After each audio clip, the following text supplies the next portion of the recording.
The barometer's mercury had been dropping all morning, and Beatrice Everett knew that meant trouble was coming in more ways than one. She stood in the parlor of her late husband's house on the outskirts of Marfa, Texas, watching the needle sink lower while her mind calculated the atmospheric pressure with practiced precision. It was September 1883, and the weather patterns in this part of West Texas had become her obsession in the 3 years since Thomas Everett had died. Studying the skies and their moods gave her something to focus on besides the loneliness that crept through the wooden walls each night. The knock at her door came sharp and insistent, making her jump. Beatrice smoothed her dark blue cotton dress and tucked a strand of chestnut hair back into the neat bun at the nape of her neck. At 26, she still wore mourning colors, though the town gossips had started whispering that 3 years was long enough. When she opened the door, she found herself looking up at Warren Young, the rancher whose land bordered her small property to the north. He held his hat in his hands, his sun-weathered face tight with concern.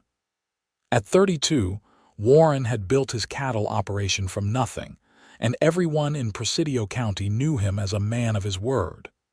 "Mrs. Everett," he said, his voice rough but respectful, "I need to speak with you about a matter of some urgency." Beatrice felt her stomach tighten. Warren Young rarely visited anyone, preferring to keep to himself and his ranch. "Please, come in." He stepped inside, his boots heavy on her wooden floor. He was tall, well over 6 feet, with broad shoulders and hands that showed years of hard work. His dark hair was cut short beneath where his hat usually sat, and his eyes were a startling gray that seemed to take in everything at once. "I will be direct," Warren said, turning to face her once she had closed the door. "The Cattle Association is putting pressure on the smaller landholders in this area. They want to consolidate the range, and they have been approaching people like yourself, widows and small homesteaders, offering to buy them out." "I have received no such offer," Beatrice said, though her heart began to pound. "You will," Warren assured her. "And when you do, the price will seem fair at first. But if you refuse, they will make it difficult for you to stay. They have ways of applying pressure that do not involve direct confrontation." Beatrice moved to the window, looking out at her small plot of land. She had 20 acres, most of it good grazing land that Thomas had worked hard to claim and prove up. She kept a small garden, some chickens, and rented the pasture to a neighbor for his cattle. It was not much, but it was hers. "Why are you telling me this?" she asked. Warren was quiet for a moment. When she glanced back at him, she saw something troubled in his expression. "Because I have been approached as well. They want my cooperation in encouraging the smaller holders to sell. They believe that with enough pressure, people will fold." "And will you provide that pressure?" "No." The word came out flat and final. "I built my ranch by honest means, and I will not be party to running people off their land, but I wanted you to know what was coming so you could prepare yourself." Beatrice turned fully to face him. "What kind of preparation would you suggest, Mr. Young?" He met her eyes directly. "That depends on what you want, Mrs. Everett. If you want to sell and move elsewhere, then you should negotiate the best price you can get now, before they start applying pressure. But if you want to stay, you are going to need allies." The word hung in the air between them. Beatrice knew what he was offering in his indirect way. An alliance with Warren Young would provide protection that her status as a widow could not. The Cattle Association would think twice about pressuring someone under his protection. "I have been studying the atmospheric pressure," she said suddenly, the words tumbling out. "Measuring it, recording it, trying to predict weather patterns. Thomas always said I had a gift for understanding how the air moves, how storms develop. I have 3 years of careful observations in my journals." Warren looked genuinely interested. That would be valuable information for ranchers. Knowing when bad weather is coming could save cattle, help plan for roundups. No one has wanted to listen to a woman's observations about the weather, Beatrice said, unable to keep the bitterness from her voice.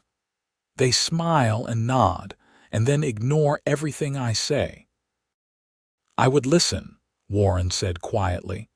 Their eyes met again, and Beatrice felt something shift in the room, a change in pressure that had nothing to do with the falling mercury in her barometer.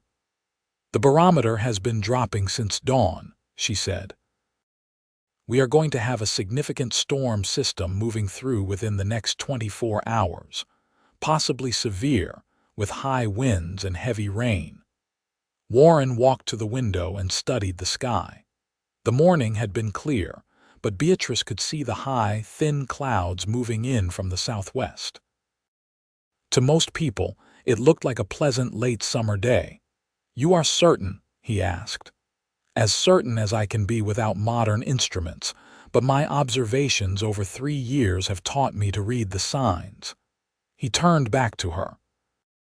"I have cattle in the northern pasture that should be moved to shelter if heavy weather is coming. That is good information, Mrs. Everett, and I am grateful for it." "Beatrice," she heard herself say. "If we are to be allies, you should call me Beatrice." A small smile touched his lips, the first she had seen from him. "Warren, then, though I suppose the whole town will talk if we start using Christian names." "The whole town already talks about me," Beatrice said with more confidence than she felt. "One more thing for them to discuss will hardly matter." Warren nodded, settling his hat back on his head. "I should get back and move those cattle. But Beatrice, I meant what I said. If the association comes calling, you do not have to face them alone. Send word to my ranch and I will come." After he left, Beatrice found herself standing in the middle of her parlor, feeling as though a whirlwind had passed through. She returned to her barometer and made careful notes in her journal about the pressure, the wind direction, and the cloud formations. But beneath those scientific observations, she found herself writing Warren Young's name, then firmly crossing it out. The storm came that night, just as she had predicted. It rolled in with spectacular violence, lightning splitting the sky and wind howling around the corners of her house. Beatrice sat in her parlor with a single lamp burning, watching the storm and feeling a fierce satisfaction that her calculations had been correct. The rain hammered against the roof, and she could hear loose items in her yard being tossed about by the wind. Around midnight, when the storm was at its height, she heard pounding on her door. Her first thought was that something had broken loose and was being thrown against the wood, but then she heard her name being called. "Beatrice, are you all right?" She hurried to the door and pulled it open. Warren stood on her porch, soaked through, water streaming from his hat and coat. Behind him, she could see his horse tied to her porch rail, head down against the wind. "I am fine," she said, having to raise her voice over the storm. "What are you doing out in this weather?" "I wanted to make sure you were safe. A storm like this, living alone, things can go wrong quickly." He stayed on the porch, apparently not wanting to drip water all over her floor. "Come inside before you drown standing up," Beatrice said, stepping back. "The floor will dry." Warren came in and she closed the door against the wind. He removed his hat and coat, hanging them on the hook by the door. Even in the dim lamplight, she could see he was drenched. "You rode all the way here in this storm to check on me?" she asked, bringing him a towel from her linen cupboard. "My ranch is only 2 miles north," he said, drying his face and hair. "And yes, I did. You were right about the storm. It came on hard and fast, just like you said. I got the cattle moved in time, and then I started thinking about you out here alone." Beatrice felt warmth spread through her chest. "That was kind of you, Warren. Unnecessary, perhaps, but kind." "I do not think it was unnecessary," he said, looking around her small house. A woman alone in a storm like this, if something happened, if a tree fell or the roof was damaged, you would have no help. I have managed alone for 3 years, she reminded him, but there was no heat in her words. The truth was, having him here made her feel safer than she had in a long time. I know you have, Warren said. You are clearly capable, but that does not mean you have to face everything alone. The storm raged outside, and they stood in her small parlor, a proper distance apart but something electric in the air between them that had nothing to do with the lightning flashing outside. You should stay until the storm passes, Beatrice said. I have coffee, and you can sit by the fire to dry out. Warren hesitated, and she could see him weighing propriety against practicality.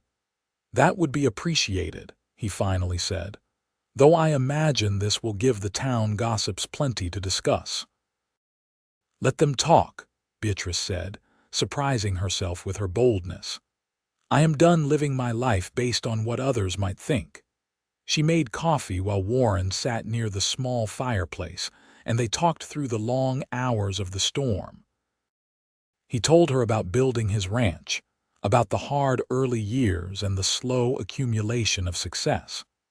She told him about Thomas, about the grief that had eventually settled into a quiet ache, and about her fascination with weather and atmospheric science. There are scientists back east who are trying to create a weather prediction system, she said, cradling her coffee cup. But it requires observations from many locations, all coordinated and shared. Out here, we are too far from the telegraph lines and the government weather stations. We have to rely on our own observations. And yours are clearly accurate, Warren said. You predicted this storm when the day looked clear. That takes real skill and knowledge. Thomas encouraged my studies, Beatrice said softly. He was a good man, even if he was not a demonstrative one. He saw that I had a mind for science, and he never tried to discourage it. You must miss him. I do, she admitted. But I also know he would not want me to stop living. 3 years is long enough for mourning, even if the gossips think otherwise. Warren set down his coffee cup. What would you do if you did not have to worry about the gossips? If you could live your life exactly as you wanted? Beatrice considered the question. I would continue my observations, but I would publish them. Share them with other ranchers and farmers who could benefit from weather prediction. I would improve my instruments, perhaps acquire a proper weather station with better equipment. And I would stop wearing mourning colors because I am tired of black and dark blue. That does not seem like too much to ask from life, Warren said. It is when you are a woman alone, Beatrice replied. Everything I do is scrutinized, every decision questioned. The bank manager treats me like a child when I handle my finances. The merchants overcharge me because they think I will not notice. And the Cattle Association, apparently, thinks I can be pressured into selling my land. Not while I have breath in my body, Warren said with sudden intensity. I gave you my word, Beatrice. I meant it. The storm began to ease around 3 in the morning. The wind died down, and the rain settled into a steady patter. Warren prepared to leave, though Beatrice found herself reluctant to see him go. Thank you for coming to check on me, she said at the door, and for the conversation. It has been a long time since I talked with anyone about things that matter. I enjoyed it as well, Warren said. He paused, turning his hat in his hands. Beatrice, would you consider having dinner with me? Properly, I mean. I could call for you on Sunday, and we could take a meal at the hotel in town. Her heart jumped. That would be very public. Yes, it would, he agreed. I want people to know that we are friends, allies. It might help when the association comes calling if they know you have support. Is that the only reason you are asking? Beatrice heard herself say. Warren met her eyes in the dim light of the doorway. No, he said quietly. It is not, she smiled. Then I would be delighted to have dinner with you on Sunday, Warren. After he left, Beatrice stood at her window and watched the storm's retreat. The sky was beginning to lighten in the east, and she could see the clouds breaking up. Her prediction had been accurate, and Warren had trusted her judgment enough to move his cattle. That trust felt more valuable than anything she had experienced in a very long time. Sunday came bright and clear. Beatrice dressed in a deep green dress that she had not worn since before Thomas died. It felt strange to wear color again, but also liberating. She had pinned her hair up in a more elaborate style than her usual simple bun, allowing a few curls to frame her face. When Warren arrived in his wagon, freshly cleaned and with his best suit on, she saw appreciation in his eyes that made her heart flutter. "You look beautiful," he said simply. "Thank you," she replied, accepting his hand to climb up to the wagon seat. "You look quite distinguished yourself." The ride into Marfa took about 20 minutes. The town had grown considerably since the railroad had come through, and Main Street now boasted several hotels, saloons, and shops. The hotel where Warren was taking her was the finest establishment in town, with a proper dining room and white tablecloths. As they entered, Beatrice was aware of every eye in the room turning toward them. She recognized several women from the Church Ladies' Society, their faces registering shock that the widow Everett was dining with Warren Young and wearing green, no less. Warren seemed oblivious to the stares. He held her chair, ordered their meals with quiet confidence, and engaged her in conversation as though they were the only two people in the room.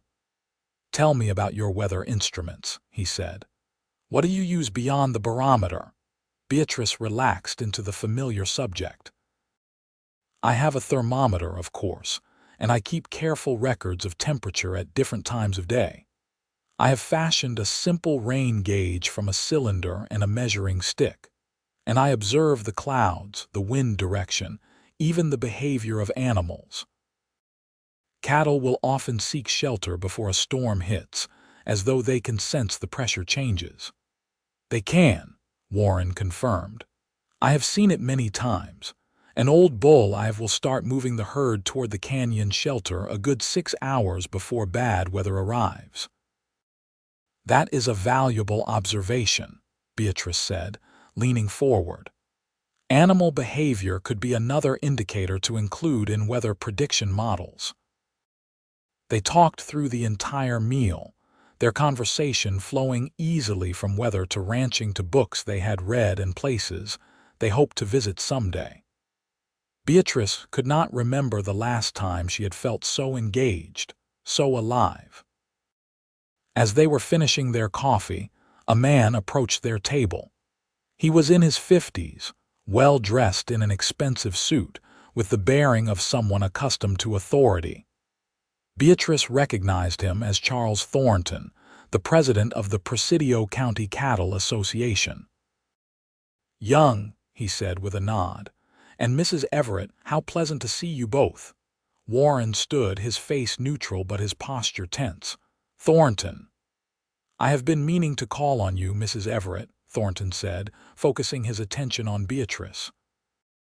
"There is a matter of business I would like to discuss regarding your property."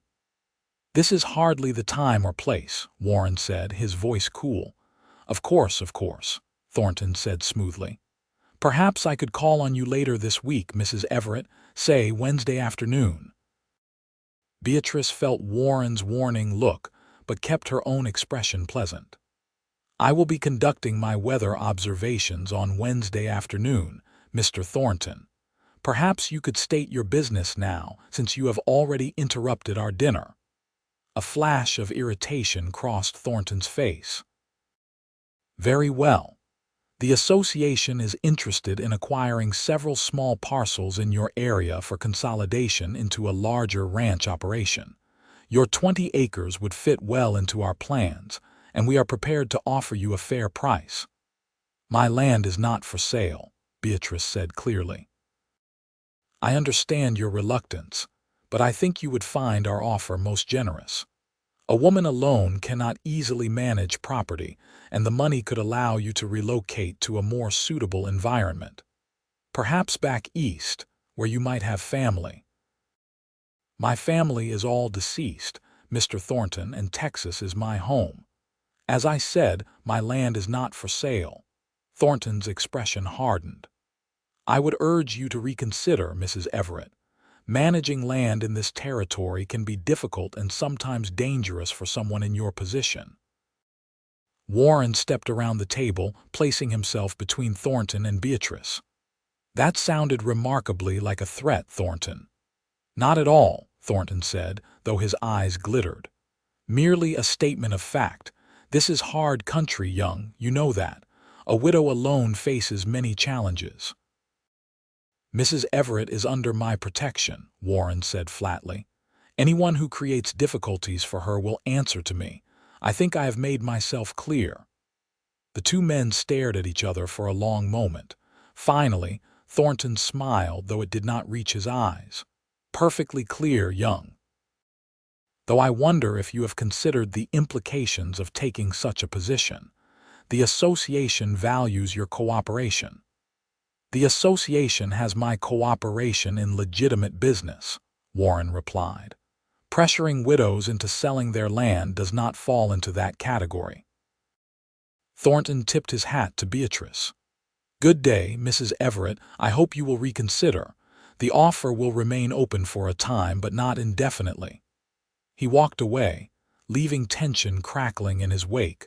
Warren helped Beatrice from the restaurant, his hand firm on her elbow. Once they were in the wagon, heading back toward her property, he spoke. I apologize for that. I had hoped Thornton would wait a bit longer before approaching you.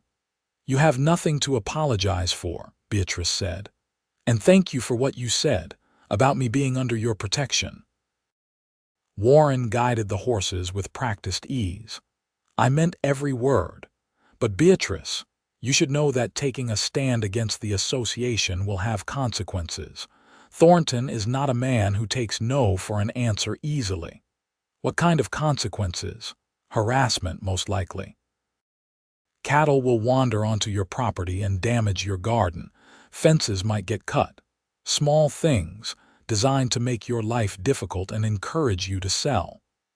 Beatrice felt anger building in her chest. That is outrageous.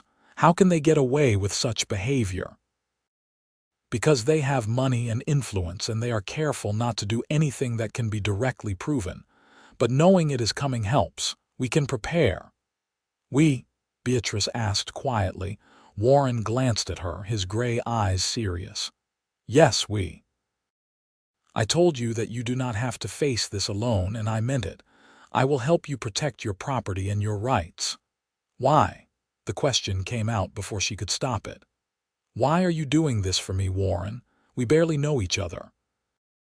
He was quiet for a moment, then pulled the wagon to a stop along the side of the road. They were halfway between town and her property, with open rangeland stretching in all directions. Because I see something in you that I admire, he said, turning to face her. Strength and intelligence and courage. You could have sold your property and taken the easy path, but you are fighting to keep what is yours. That takes real backbone.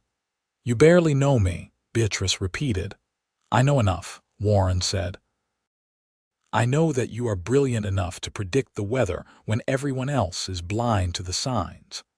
I know that you are brave enough to challenge Charles Thornton in a public restaurant. And I know that when you talk about the things that interest you, your whole face lights up in a way that makes my heart beat faster. Beatrice felt heat rise in her cheeks. Warren, I am not good with pretty words, he continued. I am a rancher and I am used to speaking plainly. So I will tell you plainly that I have not been able to stop thinking about you since the day I came to warn you about the association. And if you will allow it, I would like to court you properly. Her breath caught. People will talk. Let them talk. The association will see it as choosing sides. I have already chosen my side, Warren said. The question is what you want, Beatrice. Not what the town thinks or what the association wants, but what you want. Beatrice looked into his honest gray eyes and felt something unlock in her chest. For 3 years, she had been cautious, careful, living a half-life defined by propriety and grief. But sitting here with Warren, she felt fully alive for the first time since Thomas had died. I want you to court me, she said. I want Sunday dinners and conversations about the weather and someone to share my observations with. I want to feel like myself again, not just the widow Everett. Warren smiled, and it transformed his usually serious face. Then that is what you will have, starting right now. He lifted her hand and kissed it gently, a gesture so old-fashioned and sweet that Beatrice felt tears prick her eyes. Thank you, she whispered. They continued to her property, and Warren walked her to her door. I will come by tomorrow to check your fences. If Thornton is going to start causing trouble, that is where it will likely begin. You do not have to do that, Beatrice protested. You have your own ranch to run. I want to, Warren said simply. Get some rest. Tomorrow we will start preparing for whatever the association might try. True to his word, Warren arrived the next morning with tools and extra fencing materials. Together, they walked the boundaries of Beatrice's property, checking every post and wire. Warren showed her how to spot signs of tampering and taught her to reinforce the weakest sections. As they worked, Beatrice found herself watching him. Warren moved with quiet efficiency, his movements economical and purposeful. He was patient when explaining things and never made her feel foolish for asking questions. You are a good teacher, she said during a break, passing him a canteen of water. You are a quick learner, he replied. Most people would not care about the details of fence repair. If this is my land, I should know how to protect it, Beatrice said. I cannot always rely on others to do things for me. Independent to a fault, Warren observed, but his tone was approving.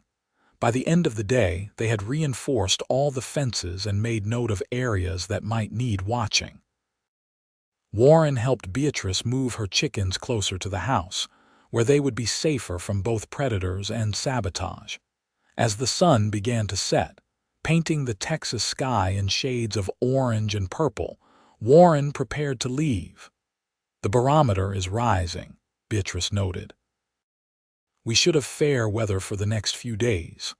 Good, Warren said. That will give us time to prepare for whatever comes next. He paused, then added, Would you like to come to dinner at my ranch on Wednesday? I am not much of a cook, but I can manage something edible. Beatrice felt a flutter of nervousness. Going to his ranch alone was another step toward intimacy that the town would certainly notice and discuss, but she was tired of living for the approval of others. I would like that very much, she said. Wednesday arrived with the fair weather Beatrice had predicted. She dressed carefully in a practical dark red dress and rode her horse to Warren's ranch. The property was impressive, with a well-built ranch house, several barns, and extensive corrals. She could see cattle grazing in the distance, hundreds of head spread across good grassland. Warren met her at the house, taking her horse and settling it in the barn before showing her inside. The house was simple but well kept, with sturdy furniture and none of the clutter that often accumulated in bachelor dwellings. You keep a neat home, Beatrice observed. I was raised to take care of my belongings, Warren said, and I suppose living alone forces a man to be organized. He had prepared a simple but hearty meal of beef stew and fresh bread. As they ate, Beatrice asked about his background. I came to Texas from Kansas, Warren said.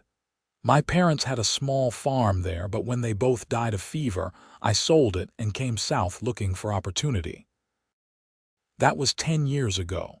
I worked as a cowhand for several years, saved every penny, and eventually bought my first 100 head, built from there.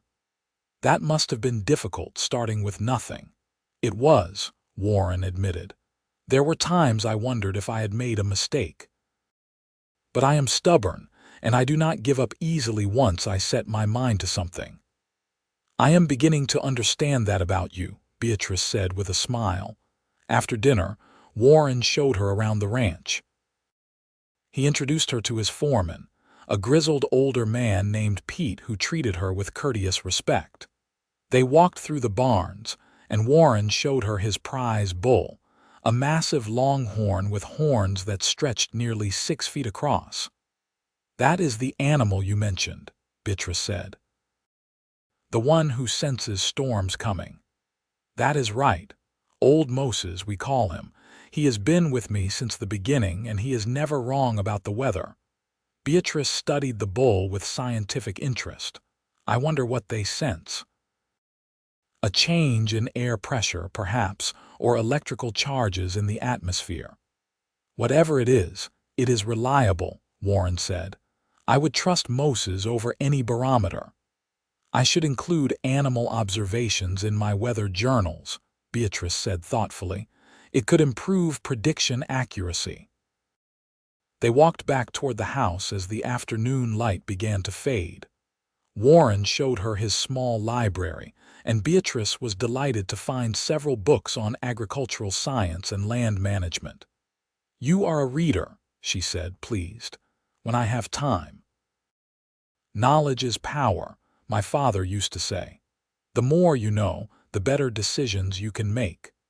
They settled in the parlor with coffee, and Beatrice found herself relaxing completely for the first time in years. There was something deeply comfortable about being with Warren, a sense of rightness that she had not expected to feel again. "Beatrice," Warren said after a while, setting down his cup, "I need to tell you something. The association approached me again yesterday. They know we are courting, and they wanted me to know that continuing the relationship could have negative consequences for my business." Beatrice felt cold wash through her. "What kind of consequences?" "They suggested that my cattle might have difficulty getting to market. That inspectors might find problems with my stock. Basically, they will make running my ranch much harder if I do not withdraw my protection of you and encourage you to sell." "Then you should do it," Beatrice said, though the words felt like glass in her throat. "I will not be responsible for destroying everything you have built." Warren reached across the small space between them and took her hand. "That is not going to happen. I do not respond to threats, and I do not abandon people I care about." "Warren, be reasonable. Your ranch is your livelihood." "You cannot risk it for me." "I can and I will," he said firmly. "Beatrice, I have been alone for a long time. I built my ranch because I needed a purpose, something to work toward. But success is empty when you have no one to share it with. You make me want more than just a successful business. You make me want a life." Beatrice felt tears sting her eyes. "I feel the same way, but I do not want you to sacrifice everything for me." "I am not sacrificing anything," Warren said. "I am fighting for something worth having. There is a difference." He pulled her gently toward him, and Beatrice went, allowing herself to be held for the first time in 3 years. Warren's arms were strong and warm, and she could hear his heart beating steadily beneath her ear. "We will find a way through this," he said quietly. "Together." The next 2 weeks passed in a blur of activity and growing tension. Warren was true to his word, visiting Beatrice's property regularly to check for signs of interference.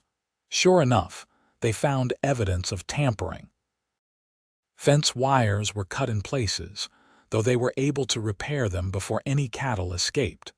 Someone dumped refuse in her well, forcing them to spend a full day cleaning it out.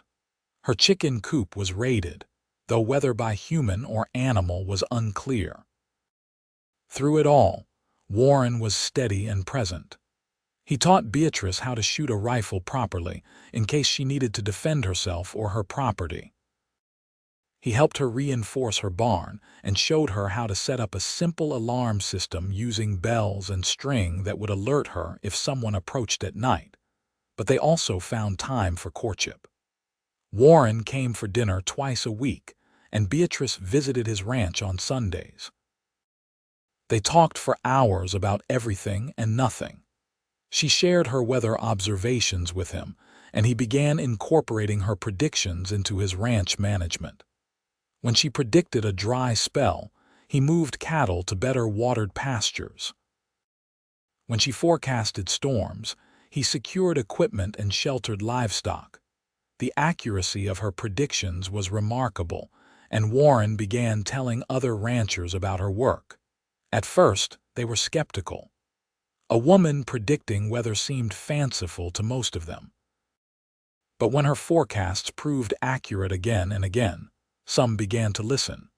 One evening in late October, as they sat on Beatrice's porch watching the sunset, Warren brought up a subject they had been dancing around for weeks. "The association is not going to give up," he said. "The harassment will continue, probably escalate, and they will keep applying pressure to both of us." "I know," Beatrice said, "but I am not selling my land, Warren. This is my home." "I was not suggesting you should," he said. "I was thinking about a different solution. One that would protect both of us and give the association pause about continuing their harassment." Beatrice looked at him, her heart beginning to race. "What kind of solution?" Warren turned to face her fully. "Marry me, Beatrice."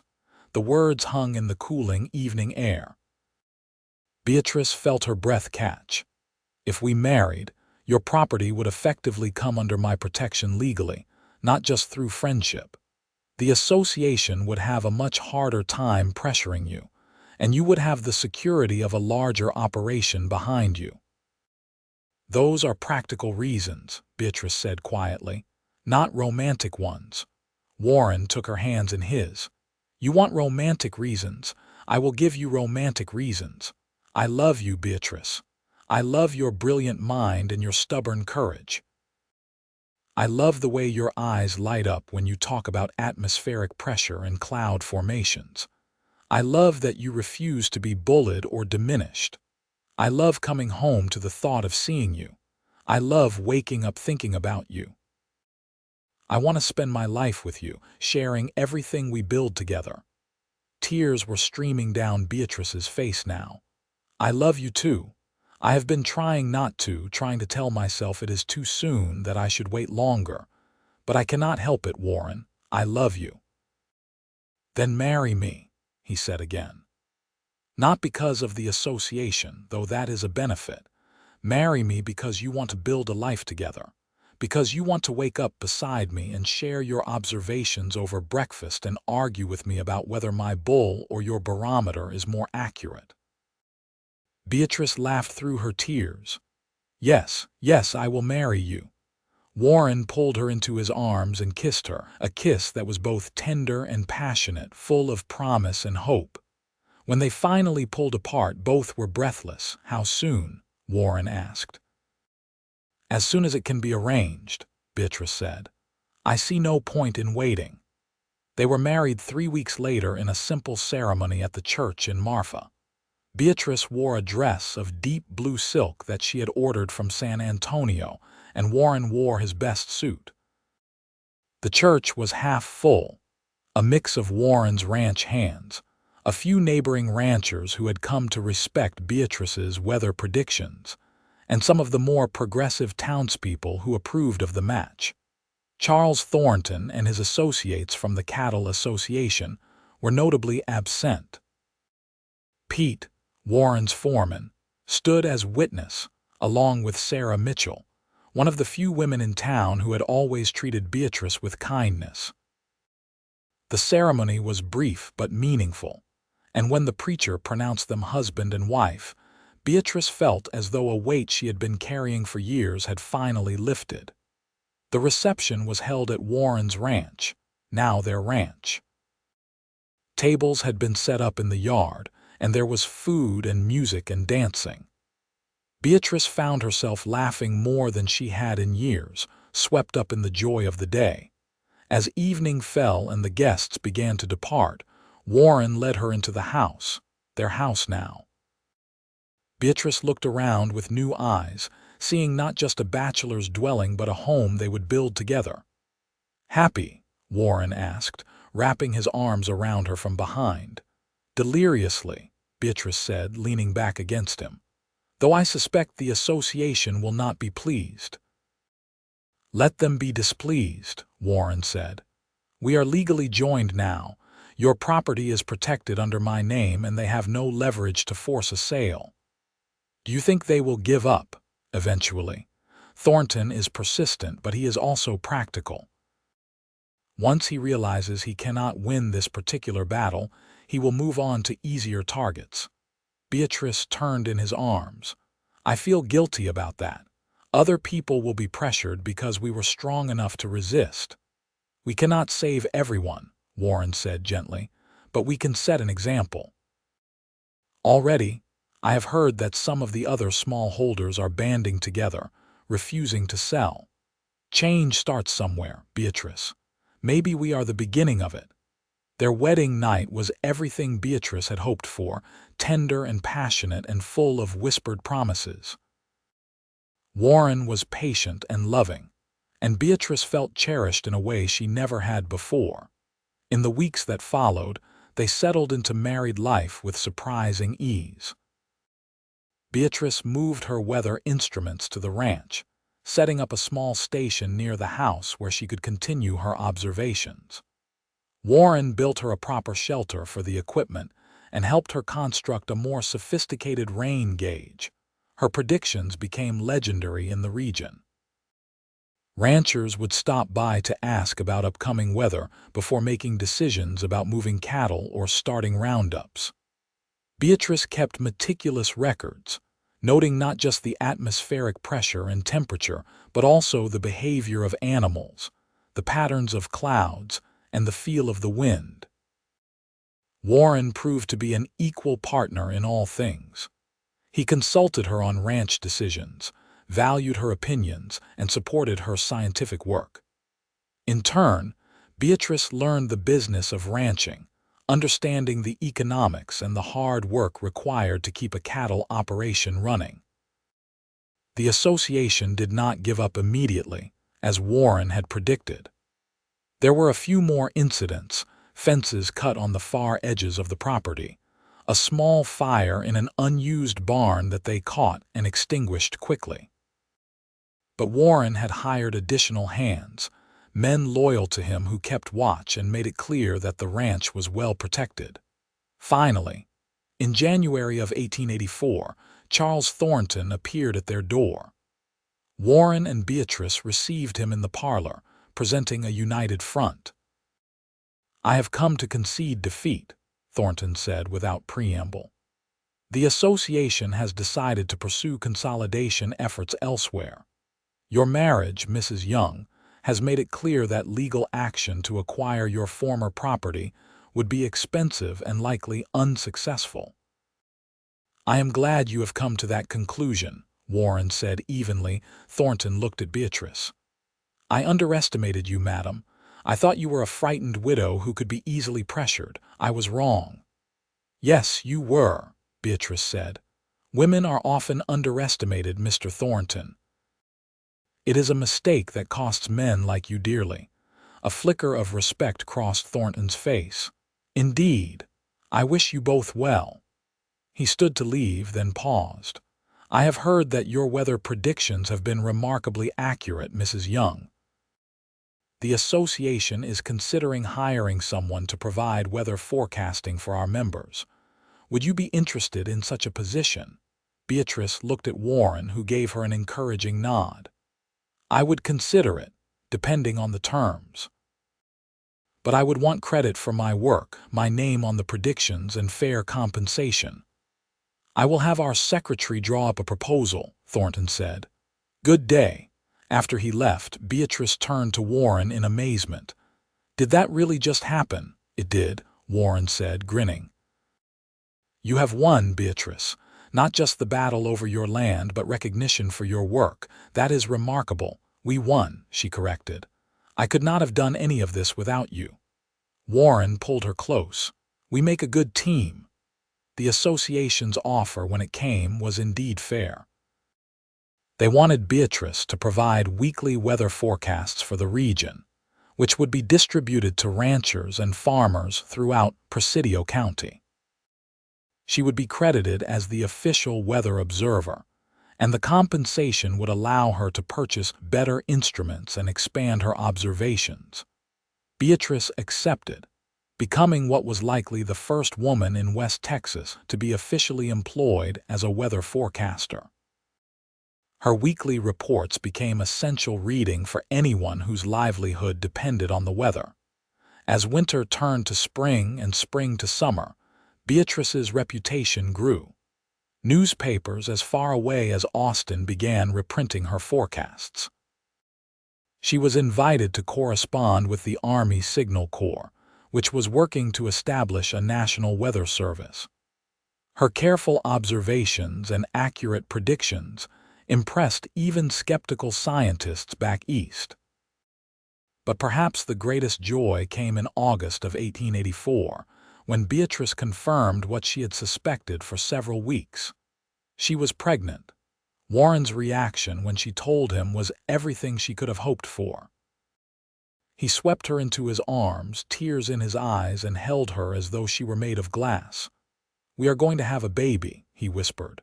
"Beatrice, we are going to have a family. Are you happy?" she asked, though she could see the answer in his face. "I am beyond happy. I am blessed."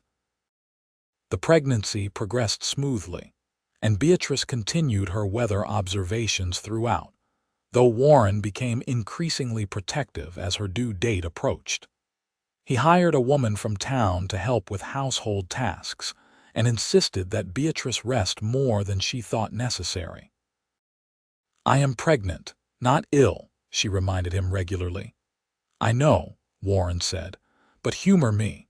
You and this baby are the most precious things in my world." Their son was born in March of 1885, a healthy baby boy with his father's gray eyes and a surprisingly loud cry. They named him Thomas Warren Young, honoring Beatrice's late husband while giving the child his father's name as well. Warren was a devoted father from the first moment. He held his son with gentle confidence and was not afraid to help with feeding and changing. Beatrice watched him with their child and fell even more deeply in love with her husband. "You are a natural," she told him one evening as he rocked little Thomas to sleep.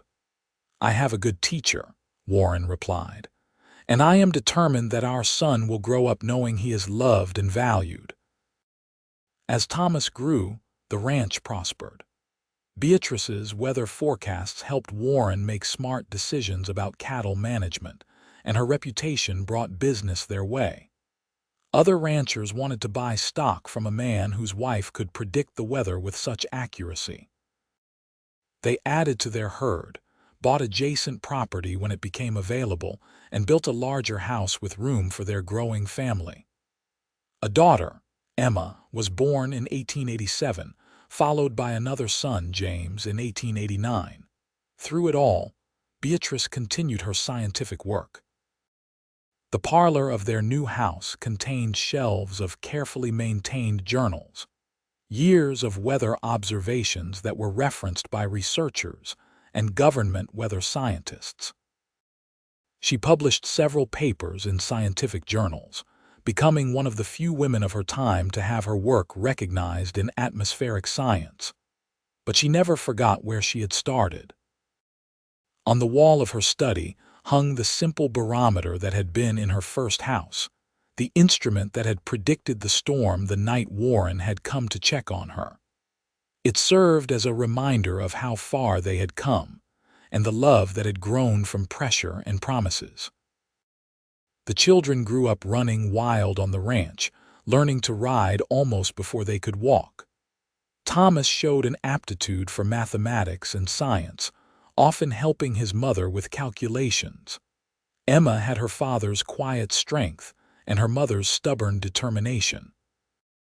James was the adventurous one, always exploring and asking questions about everything he saw. Warren and Beatrice raised them with love and high expectations. They taught their children that women were just as capable as men, that intelligence and kindness mattered more than wealth or status, and that keeping your word was the foundation of character. By 1895, their ranch was one of the most successful in West Texas. But more than that, it was a home filled with love and laughter. Beatrice's weather station had grown into a proper observatory, with instruments donated by the Army Signal Corps and the fledgling U.S. Weather Bureau. Scientists visited from back east to study her methods and learn from her observations. One evening in late summer, as Beatrice and Warren sat on the porch of their home watching the sunset, Warren took her hand. "You ever regret it?" he asked. "Staying here fighting for your land all of this?" Beatrice looked at him, at the silver threading through his dark hair, and the lines around his eyes that came from years of squinting into the Texas sun. She thought about the life they had built together, the children they were raising, the work she loved, and the man who had stood beside her through everything. "Not for a single moment," she said.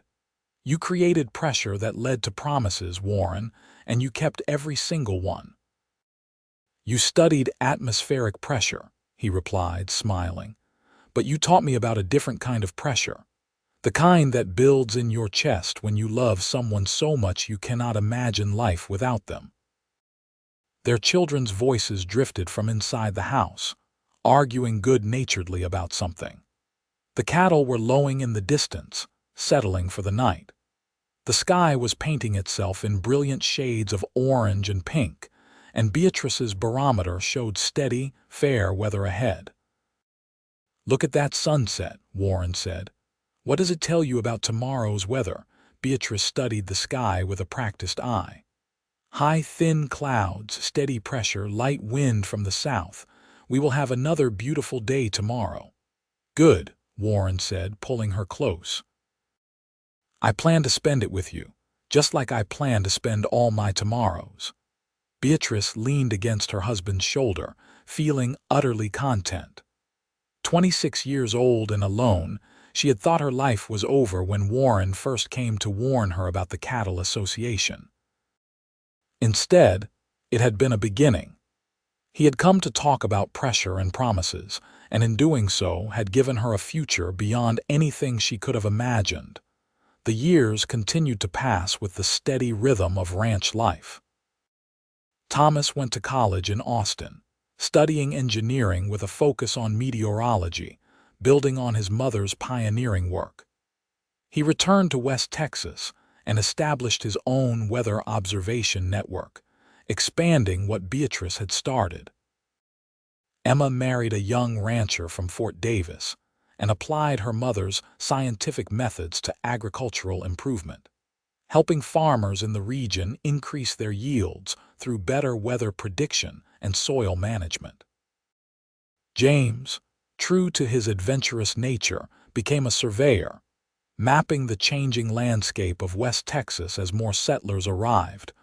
Warren and Beatrice became grandparents in 1905, when Emma had twin girls.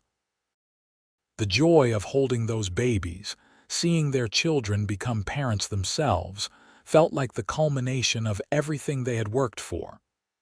"We built something lasting," Warren said one evening, watching Emma with her daughters.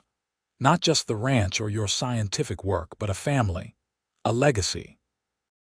"We did it together," Beatrice reminded him. "Everything we accomplished, we did as partners." As they grew older, they fell into comfortable rhythms. Warren taught his grandchildren to ride and rope, passing on skills he had learned over 50 years of ranching. Beatrice showed them how to read the sky, how to measure and observe, how to think scientifically about the world around them. The ranch hands who had worked for them for years became like family. Pete, the old foreman, retired to a small house on the property and spent his days telling stories to anyone who would listen. The younger hands respected Warren and Beatrice not just as employers, but as examples of what a good marriage and a good life could look like. In 1910, the U.S. Weather Bureau officially recognized Beatrice's contributions to meteorological science. They sent a representative to the ranch to present her with a commendation for her decades of accurate observations and her pioneering work in weather prediction. At 63 years old, Beatrice stood with her husband, her children, and her grandchildren around her, accepting the recognition she had earned. "I could not have done this without my husband," she said in her brief speech. "He believed in me when others did not. He supported my work when it would have been easier to dismiss it. And he showed me that love and partnership can create something greater than either person could achieve alone." Warren stood beside her, his hand in hers, and though his hair was white now and his back was not quite as straight as it had once been, his eyes were still that same clear gray, still looking at her with the same love and respect that had been there from the beginning. They celebrated their 25th wedding anniversary in 1909 with a party that brought together ranchers from across West Texas, scientists from the Weather Bureau, and friends from as far away as San Antonio. The house was filled with people, food, music, and joy. As the evening wound down and guests began to depart, Warren and Beatrice found themselves alone on the porch once more, in the spot where they had shared so many quiet conversations over the years. 25 years, Beatrice said, marveling. "It has gone so fast." "And yet I remember every moment," Warren said. "I remember the first time I saw you, standing in your parlor with that barometer. I remember how you looked at me during that first storm, like you were evaluating whether I was worth trusting. I remember our wedding day and the births of our children and every sunrise we have watched together from this porch." "We have had a good life," Beatrice said softly. "We have had an extraordinary life," Warren corrected. "And it is not over yet." He was right. They had many more years together. Years of watching their grandchildren grow, of continuing the work they both loved, of growing old together with grace and purpose. Warren passed away peacefully in his sleep in the spring of 1918, at the age of 67. He had lived a full life, built a successful ranch, raised a family he was proud of, and spent 44 years married to a woman who challenged and loved him in equal measure. Beatrice grieved, but it was a different grief than she had felt when Thomas died. That had been the grief of lost potential, of a future cut short. This was the grief of completion, of a life fully lived and shared. Warren had given her everything he had promised and more. She continued her weather observations for several more years, though her children gradually took over the daily operations of the ranch. Thomas had built a successful meteorological consulting business. Emma's farm was a model of scientific agriculture. James had helped map most of West Texas and was working with the state government on land development projects.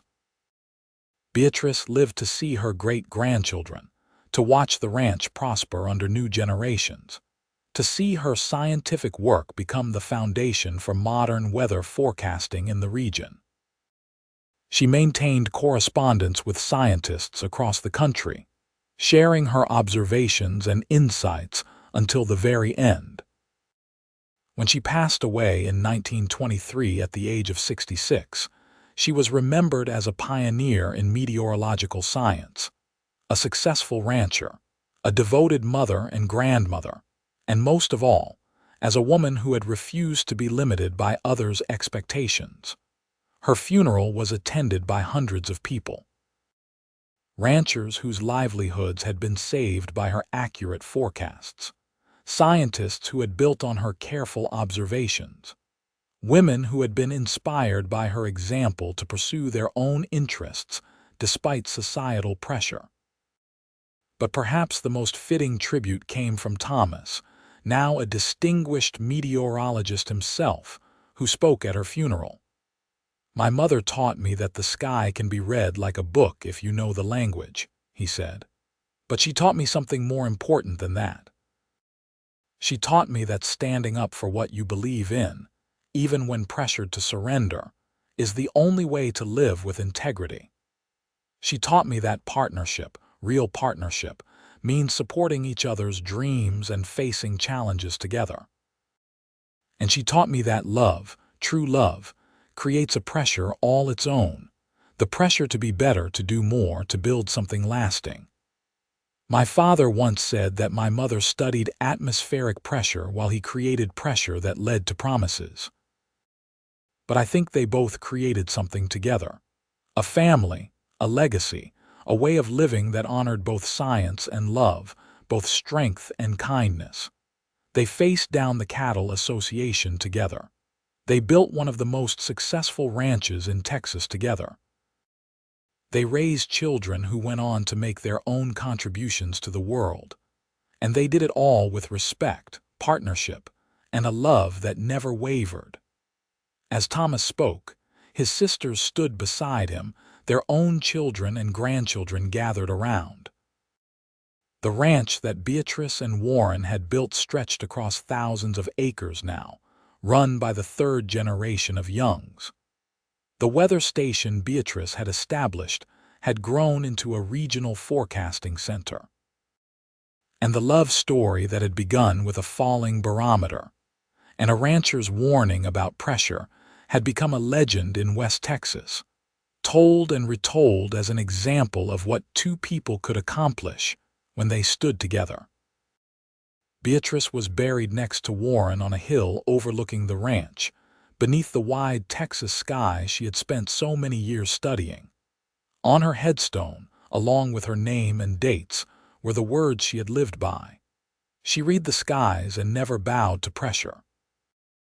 And beside it, Warren's stone read, "He kept his promises." The ranch continued to prosper through the generations. The Young family became known not just for successful cattle ranching but for scientific innovation and weather forecasting. The methods Beatrice had developed were taught at universities. Her journals were archived in libraries and studied by meteorologists. And every spring, the family gathered at the ranch for a reunion, where they would stand on that porch where Warren and Beatrice had shared so many sunsets. And they would tell stories of the widow who studied atmospheric pressure and the rancher who created pressure that led to promises, and how their love had built something that lasted far beyond their own lives.